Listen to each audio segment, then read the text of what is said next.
Welcome back to the Gender Playbook, the podcast where we ask one big question. Is gender inequality in sports a cultural bias or a massive missed business opportunity? I'm your host, Leanne.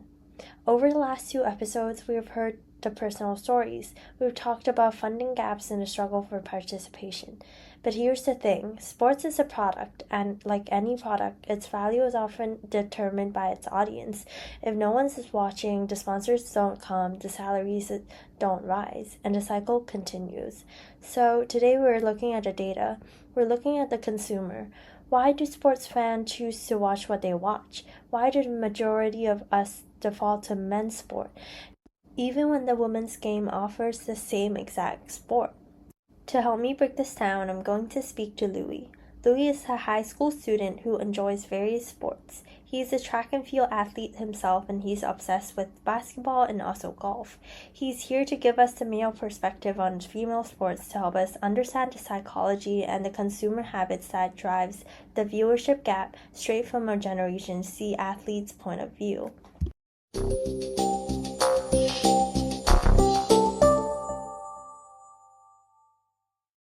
Hi Louis, welcome to the show. Thanks for having me, and I'm really excited to talk about this. Louis, you're a high school athlete yourself. You run track, play basketball, and golf, right? Let's start with an honest question. When you think about watching sports on TV or streaming, what's your default? And be completely honest. Okay, honestly, my default is probably the NBA. It's just there. It's what my friends are talking about at school.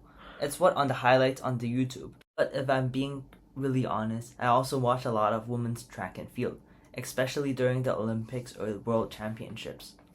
Interesting. So is track and field your exception? Yeah, definitely. And I think that's because when you're a runner yourself, you don't care about gender. You care about times. You care about form. You care about strategy. A 100-meter sprint is a 100-meter sprint. Whether it's a man or woman running it, I want to see how fast they go and how clean their technique is. That's a really important point. So when you're watching for technical skills, the gender gap kind of disappears? Exactly. And I think that's where a lot of people get it wrong. With track, I'm not watching to see who's stronger. I'm watching to see who's faster relative to their competition. The race is exciting either way. The same goes for golf, actually. I watch the LPGA sometimes, and the precision is incredible. The swinging mechanics are beautiful. So if you can appreciate the technique in women's track and golf, why do you think so many guys your age default to men's basketball instead of women's? That's a great question. I think the biggest part is dunking.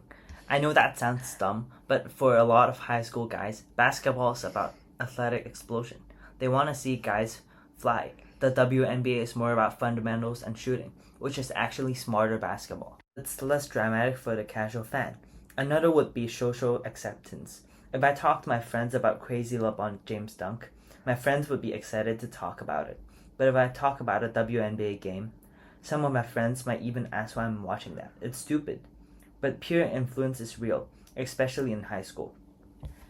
Ooh, that's really thoughtful. Let's talk about the data for a second. Why do you think ticket sales and viewership for women's sports lag so far behind, even when the product is actually really good?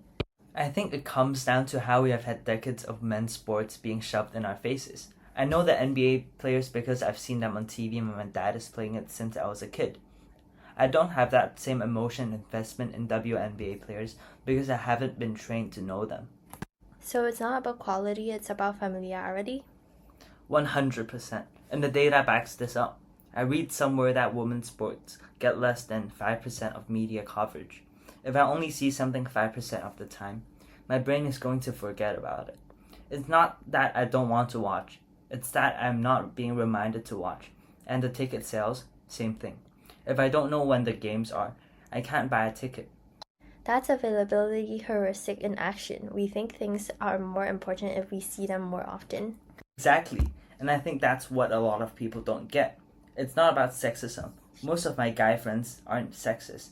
They're just lazy consumers. They go with what's easiest. And right now, men's sports are the easiest thing to watch. That's a really honest confession. Now I want to know, as a Gen Z athlete, do you think your generation is different? Are guys your age more open to watching women's sports? Yes, for sure. My friends and I, we grew up with social media. We don't just get sports from TV, we get it from Instagram and YouTube. I've discovered so many female athletes through highlights that just popped up my feed. So social media is the equalizer, is that right? Exactly, and I think that's why things are changing. The old media gatekeepers are gone. If a female athlete does something amazing, the algorithm will find me. And if it's amazing, which usually is, I'll watch, I'll follow, I'll become a fan. And that's a business opportunity. The growth is in the women's game. Yes, and I think guys my age are starting to realize that. It's not a charity to watch women's sports, it's just good sports. And the data is finally catching up to that. So, final question. If you could give one piece of advice to your peers to get more people, especially guys, to watch women's sports, what would it be? To my fellow guys, I'd say, just give it a chance. Watch one game, you'll be surprised. The skill's there, the competition's there, the only thing missing is your attention. Louis, that was incredibly insightful. Thank you so much for joining me today. You have given us a really honest look at how the Gen Z male perspective is evolving. Thanks for having me, Leanne. This was fun.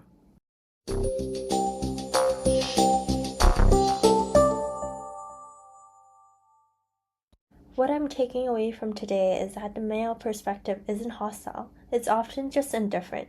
But indifference is expensive. As Louis pointed out, the data shows that if you give women's sports the same production value, the same media push and cruciality, the same narrative treatment as male sports, audience will follow.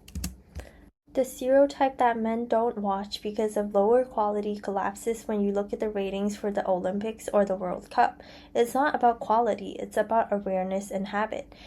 And as Louis' generation shows us, that habit is starting to change. But here's the thing, awareness don't happen by accident. It's driven by something powerful, media exposure, and right now the difference in media coverage between male and female sports isn't just unfair, it's creating a vicious cycle. Less coverage means less attention means fewer viewers means less revenue from sponsorships and ticket sales, and less revenue? That gives media outlets even more of an excuse to give women's sports less coverage. It's a loop that feeds itself, and it's one of the biggest barriers to closing the gender gap. So next time on the Gender Playbook, we're going to break that cycle down. Why do media outlets make the choices that they do? Why are brands so nervous to commit $billion to a women's team, even when the data shows those sponsorships actually deliver great returns? And what happens when a brand finally takes the leap? Does it change the game? Trust me, you don't want to miss it. Thank you for listening and see you next time.